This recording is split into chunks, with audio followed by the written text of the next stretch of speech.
Assalamualaikum warahmatullahi wabarakatuh. Sampai jumpa kembali di Enggarja Channel, di mana channel ini akan selalu membahas tentang mencari penghasilan baik di dunia online ataupun offline ya guys. Jadi pada video kali ini saya kembali lagi ke thrifting ataupun menjual baju pre-love ya, atau dari impor.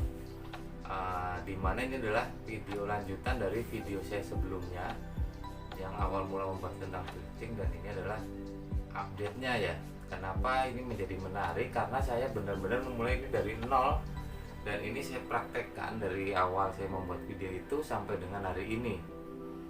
Jadi mudah-mudahan dengan saya mengupdate video ini bisa menjadi gambaran buat teman-teman yang menyimak video saya tentang di usaha thrifting ini, bagaimana peluangnya dan bagaimana perjalanannya ketika kita benar-benar sebagai pemula ataupun mulai dari nol ya. Ini saya mulai dari nol benar-benar ya, secara updatean. Jadi bukan saya pernah memulai ini kemudian update-nya sekarang udah sampai mana, tidak, ini saya benar-benar dari nol ya. Oke, yang pertama akan saya bahas itu adalah tentang media pemasarannya ya. Media pemasarannya pada akhirnya saya mengkombinasikan di thrifting ini antara media online dan offline ya. Jadi yang media online yang seperti rekan-rekan ketahui itu saya kemarin menggunakan Shopee dan hanya menggunakan metode live ya. Yang pertama kemarin juga sudah saya lampirkan ya di video yang pertama itu tentang mekanisme ataupun teknis ketika saya live itu, dan alhamdulillah sudah ada orderan di situ, sudah kita kirim beberapa barang ataupun produk. Kemudian karena ini masih awal murni, nanti saya tunjukin ya akun Shopee saya yang saya pakai untuk memasarkan ini. Untuk penjualan tidak bisa begitu kencang seperti akun-akun yang sudah mulai sejak lama ya guys. Tapi kalau untuk parameternya sebagai akun pemula ataupun toko pemula memulai bisnis ini menurut saya cukup signifikan ya hasilnya ya. Tapi dari saya sendiri karena memiliki target, akhirnya saya kombinasikan dengan offline, di mana itu offline yang saya lakukan adalah menjalin beberapa reseller yang mereka itu coba memasarkan ke orang-orang sekitarnya secara offline, baik itu secara langsung door to door dan ataupun melalui media lain seperti WhatsApp dan sebagainya, dengan tentu saja sistem reseller yang harganya nanti pasti akan kita turunkan seperti itu. Jadi itu hal yang pertama ya tentang media pemasaran. Kemudian yang kedua itu kembali lagi, karena itu saya juga sebagai pemula dan harapan saya membuat video ini bisa menjadi gambaran buat teman-teman yang akan memulai usaha thrifting ini. Ini saya learning by doing ya, learning by doing dalam artian benar-benar saya dari nol ya, nggak mengetahui tentang thrifting apalagi ke produknya gitu. Untuk knowledge produk sendiri saya baru mempelajari itu ketika ini berjalan ya. Dari mana saya belajarnya? Itu malah dari audien saya pada saat live ya. Saya sambil menyimak, kemudian saya juga melihat referensi toko-toko lain yang sedang live gitu kan. Sebelum ke sana saya jelasin dulu ya kenapa di awal, kenapa kok saya ngambil istilahnya usaha di thrifting ini. Memang yang pertama yang menarik bagi saya itu adalah ini termasuk yang lagi hits di usaha thrifting ini. Kemudian kok ngambilnya rajut gitu ke pakaian wanita ya, sedangkan saya sendiri adalah pria ya. Jadi yang pertama karena ide ini tidak muncul murni dari saya sendiri, kemudian dari pasangan saya, dari istri saya, yang muncul adalah rajut. Oke, saya ambil, saya tertariknya yang pertama karena rajut ini adalah rajut pangsa pasarnya wanita, dan dimana yang lebih banyak melakukan perbelanjaan itu adalah wanita ya menurut saya dibandingkan pria. Kemudian yang kedua, menariknya usaha ini bisa dikombinasikan antara offline dan online, itu bisa diintegrasikan lah ya. Jadi kita bisa jalan dua-duanya, tinggal kita gimana mengatur mengatur agar produk kita itu bisa maksimal dalam penjualan. Oke, saya kembali lagi ke knowledge produk ya. Ke knowledge produk ini kaitannya nanti ke harga. Ternyata dalam rajut sendiri buat rekan-rekan yang belum begitu memahami ya, khusus di pemula, saya disclaimer dulu. Kembali lagi, ini saya membuat video untuk gambaran ataupun sharing sesama penggiat drifting pemula ya. Mungkin buat yang expert video ini akan sedikit membosankan, namun kalau untuk pemula ini sangat penting untuk menjadi pijakan langkah awal apa yang akan dialami ketika Anda masuk di bisnis drifting ini. Dan setiap produknya pun akan berbeda nih untuk knowledge produknya ya. Ketika Anda masuk ke crewneck, ke hoodie, ataupun ke celana jeans, Levi's kayak gitu, tas itu udah beda lagi. Saya tas sudah pernah coba support ya, punya usaha kayak itu, memang beda ya. Nah, ini kalau kemudian berbicara tentang jackpot seperti itu ya, itu kaitannya nanti ketika harga BEP kita di berapa, kita bisa jual berapa. Kemarin sempat saya sampaikan bahwa saya sempat ada yang jual sampai 90 bahkan 100 ribu ya, seperti itu, padahal modalnya di bawah 20 ribu ya, seperti itu. Jadi ada beberapa grading. Yang pertama itu kayak misalkan ini yang di samping saya ini ya, ini dia modelnya kepang, full kepang namanya, full kepang. Ini grade paling tingginya ya untuk model, nanti belum di-combine sama brand. Kalau kayak ini sendiri kan dia brand dari GAP, ini udah branded. Jadi dengan model tertinggi ditambah dengan brand, ini harganya sangat lumayan ya. Ini kemarin saya masih patok di angka 125, udah ada masuk penawaran 110 belum saya lepas. Karena menurut saya ini istimewa ya, dia turnik juga. Nah, bahasa turnik aja saya tahu dari ketika live guys, jadi tidak murni saya mengerti dari awal ya, dia kan tebal kayak gini. Dan sepengalaman saya lebih mudah menjual barang-barang yang grade-grade atas ya, istilahnya yang kayak kepang seperti ini kalau mau saya lepas di kepala udah terlepas ya, dengan keuntungan ya sekian ratus persen malah. Cuman saya coba mesinaan, beberapa udah saya lepas juga ya, dia masih 90, 95 dan sebagainya. Kemudian nanti ada yang biasa-biasa aja, ataupun yang apa ya bahasanya, kalau ibu-ibu itu gemoy gitu ya, gemoy itu yang istilahnya yang crop, dia nge-crop, kemudian ada tangan balonnya. Itu saya beberapa udah keluar sih kayak gitu nih. Ini yang model-model kekinian ya, mudah, jadi dia gemoy kayak gitu kan.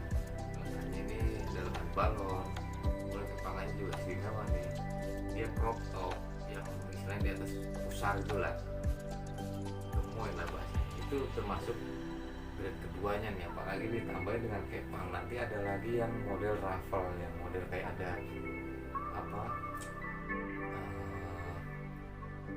kriwil-kriwilnya, itu beda lagi. Nah, saya itu baru belajar nih dari awal mulai video, kemudian sekarang udah hampir 2 minggu ya, itu saya baru mempelajarinya juga buat teman-teman. Kemudian nanti ada lagi yang model di bawahnya itu kepang standar. Nah, kepang standar ini misalkan yang kayak gini, ini kalau kita ngejar untung 100% masih gampang nih guys, yang kayak gini. Yang kayak tadi pun 100% masih gampang, idealnya masih bisa 200% gitu. Ini masih gampang.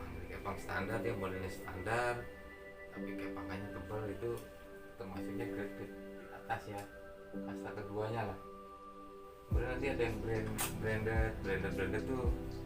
Kemudian kita kemarin banyak itu dapat brand Uniqlo, GU, kemudian Amerika Calvin juga ada, bahkan Calvin Klein kita ada. Nah, itu yang saya tahan itu Calvin Klein, saya cuma dapat satu. Di mana ya produknya, barangnya ada, saya masih ada barangnya itu Calvin Klein. Kemudian Zara, Armani Exchange kita ada nih, Armani Exchange yang kayak gini.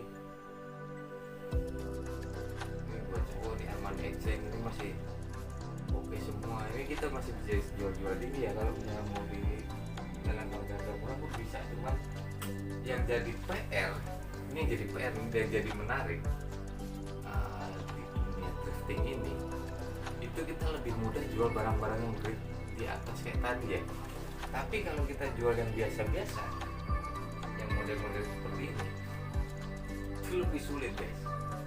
Maksudnya lebih sulit, peminatnya ini malah jarang. Ini bagus, ini barang bagus.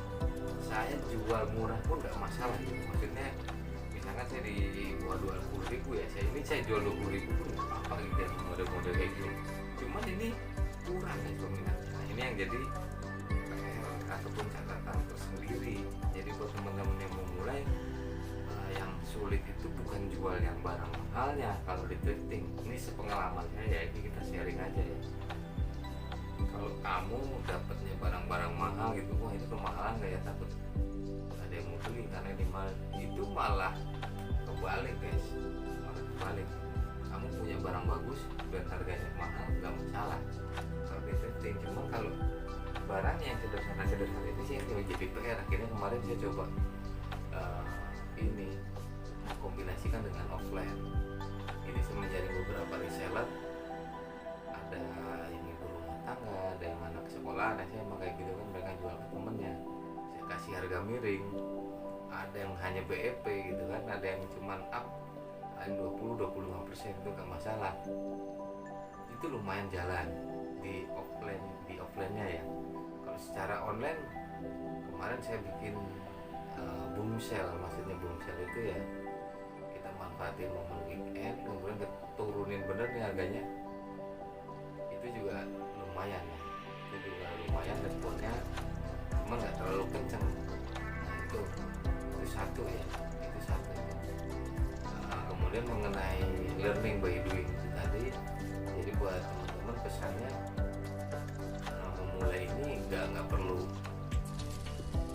nunggu kalian paham ataupun bisa baru kalian memulai. Kalau menurut saya suatu usaha apapun ya, tidak hanya di thrifting. Cuman kalau misalkan kalian hanya merencanakan kemudian hanya belajar terus nih tentang satu usaha apapun itu, merencanakan nggak action ya nggak jalan-jalan gitu. Ini coba saya sambil belajar, bukan menggurui. Maksudnya ini saya menjalani usaha baru ini, ada baiknya saya dokumentasikan ya, semacam pengalaman pribadi. Ini nanti akan saya update terus ya perkembangannya. Jadi buat rekan-rekan yang belum sempat subscribe, boleh di subscribe, nanti lihat perkembangan di usaha thrifting ini yang saya mulai dari nol. Jadi saya menjalani, teman-teman juga dapat pengalamannya. Harapan saya seperti itu ya. Istilahnya kan kelebihan media sosial di zaman sekarang kan seperti itu, kita tidak harus menjalani untuk mendapatkan pengalamannya, tapi kita bisa menyimak dari pengalaman orang lain gitu kan. Nah ini yang coba saya share atau saya bagikan buat ke teman-teman ya. Nanti setelah ini saya akan tunjukkan sisa-sisa barang saya yang masih lumayan, kemudian saya udah dapat income berapa gitu kan. Coba saya share juga, dan juga kedepannya strategi yang akan saya terapkan lebih lanjut seperti apa juga akan saya terapkan, saya share juga. Dan mengenai pembagian grade, kayaknya kalau jelasin tentang grading produk ini memang nggak ada matinya ya. Maksudnya unik sih kalau fashion cewek ya, terutama itu banyak sekali pernak-perniknya guys. Kalau ini cowok, ini yang saya pakai ini brand dari GAP juga, bahannya bagus. Ini masih saya tahan juga ini harganya. Ini kebetulan maksudnya ke cowok ya, cewek juga masuk ya. Ini yang baju yang saya Citra juga yang saya pakai, bahannya memang nyaman ya, beda kalau yang brand itu dipakainya enak gitu, pakainya enak.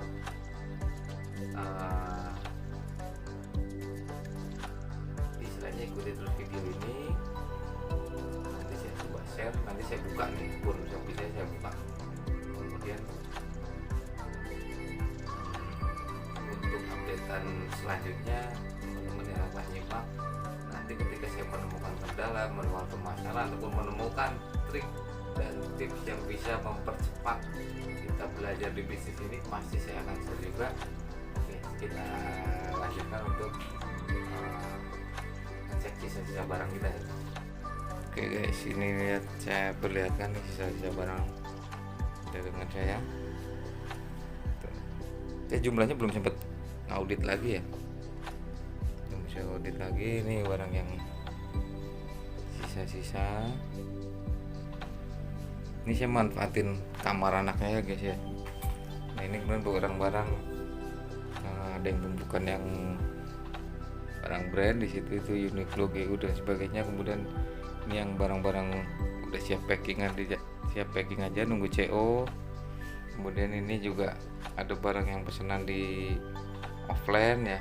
Di offline saya untuk saat ini ada sekitar 4 reseller yang muter. Jadi sistemnya dia tiap hari itu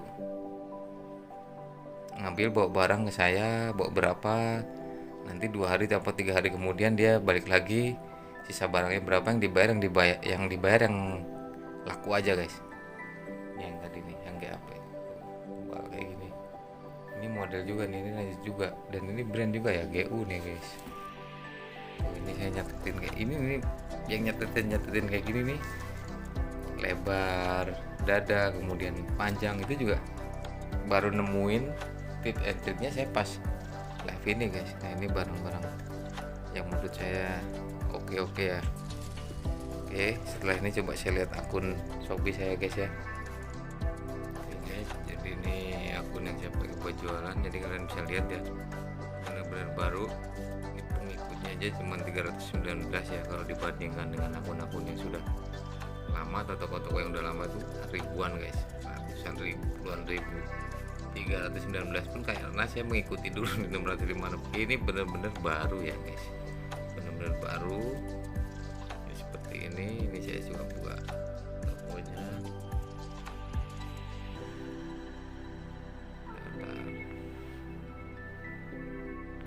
Tokonya dulu, kliknya susah ya guys.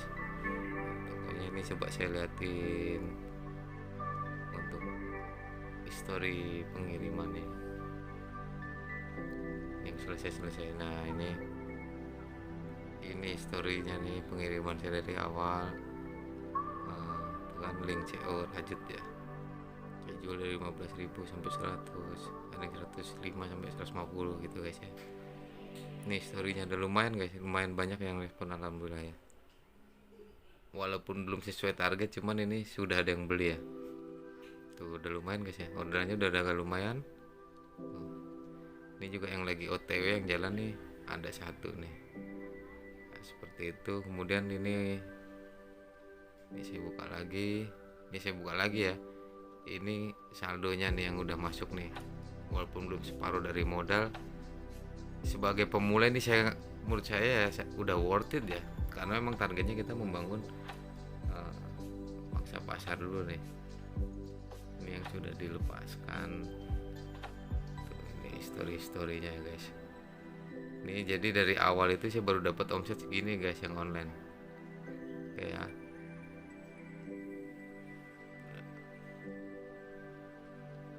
Seperti ini. Akunnya juga akun baru nih guys tuh. Murni ya, akun baru ya. Akun baru mulai ya, bukan yang udah ribuan pengikutnya guys. Oke guys, jadi mungkin seperti itu dulu untuk video saya kali ini tentang thrifting ini. Nantikan selalu updatean dari saya mengenai bisnis thrifting ini buat kalian yang memang minat ya untuk menjalani thrifting ini. Jadi silahkan ambil pengalaman saya sebelum kalian memulai pengalaman kalian sendiri. Nanti strategi-strateginya seperti apa, banyak sekali referensinya ya. Kalau di YouTube atau di Google banyak referensinya. Kalau yang tadi yang offline itu karena itu tidak tercatat saya memang belum banyak, kurang lebih saya baru dapat omset di angka 300 ke 400 guys yang offline-nya ya. Jadi memang belum banyak, dan ini sisa barang juga tadi kelihatan masih banyak ya. Nanti coba di video selanjutnya untuk updatean ini, selain untuk update income, saya juga update ini ngaudit sisa barang ya, ngaudit sisa barang. Jadi bisa sambil diestimasi kira-kira kita sudah sampai BEP ataupun titik keuntungan berapa, nanti bisa dibaca di situ. Terima kasih sekali lagi yang buat teman-teman yang kiranya mau mensupport, tetap support channel ini bisa sampai di subscribe, di like ataupun di share. Terima kasih, sampai berjumpa kembali. Wassalamualaikum warahmatullahi wabarakatuh.